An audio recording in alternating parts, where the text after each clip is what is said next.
बुद्ध की अभिधर्म देशना सोगत दर्शन या बौद्ध धर्म दर्शन का सूक्ष्म का विस्तृत निरूपण अभिधर्म संस्कृत अभिधर्म दर्शन में निहित है। बुद्ध ने अभिधर्म की चर्चा सर्वप्रथम अपनी माता महामाया को की, जो उन दिनों पार्थिव शरीर त्याग 33 देवों के लोक तानतिंस लोक में विहार कर रही थी।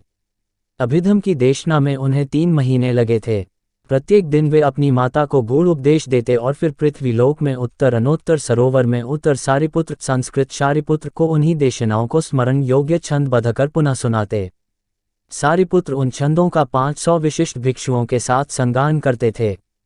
वे सारे ही विशिष्ट भिक्षु अरहत बने।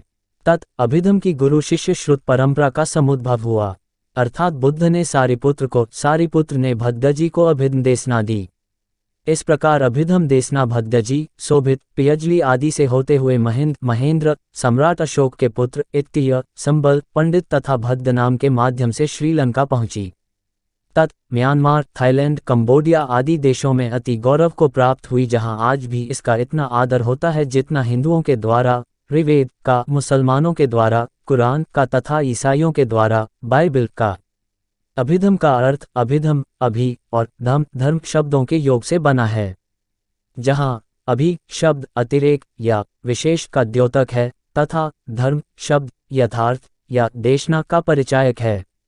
अतः परंपरा में अभिधर्म उन विशिष्ट धर्मों का परिचायक है जो निर्वाण या परमार्थ प्रतिमुख धर्म है, अथवा प्रज्ञानमला सानुचरा अभिधर्म, अभिधर्मकोश 1.2 अथवा वह शास्त्र जो निर्वाण मार्ग को प्रकाशित करता है।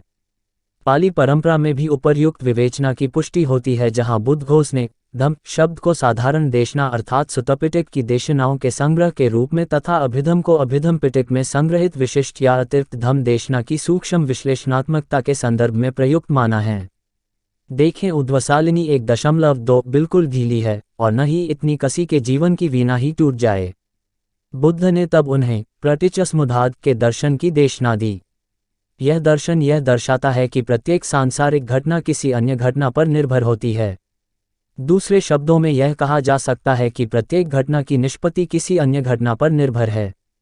अतः दुख अर्थात वृद्धावस्था, रोग, मृत्यु आदि का होना जन्म पर निर्भर करता है, जन्म भव पर, भव उपादान या ग्रहण करने की प्रवृत्ति पर, वेदना सन्निकर्ष फस पर, सन्निकर्ष 6 ज्ञानेंद्रियों पर, नाम रूप विज्ञान चित्त पर और चित्त अज्ञान अविद्या पर निर्भर करता है।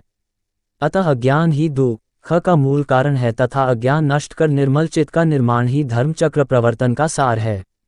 विमल चित्त का प्रादुर्भाव केवल कुशल कर्मों के विकास से संभव है, जिनके मूल त्याग, अलोभ, प्रेम, अंदोष और ज्ञान अमोह हैं। अतः बुद्ध का धर्म के जिस चक्र को चलायमान किया है वे मूलतः त्याग, प्रेम और ज्ञान की शिक्षा देता है। यही चक्र भारतीय ध्वज पर भी अंकित है और भारत गणराज्य की त्याग, प्रेम और ज्ञान के प्रति की गई वचनबद्धता का प्रतीक है। चूंकि अशोककालीन सारनाथ के सिंह स्तंभ पर यह चक्र उत्कीर्ण गई है, इसलिए आज इस चक्र को अशोक चक्र के नाम से जाना जाता है। उपर्युक्त 4 सिंहों का स्तंभ जो चारों दिशाओं में सिंहनाद करते दिखाए गए हैं, वस्तुतः बुद्ध की उसी धम्मचक्र प्रवर्तन कथा को प्रतिध्वनित करते हैं।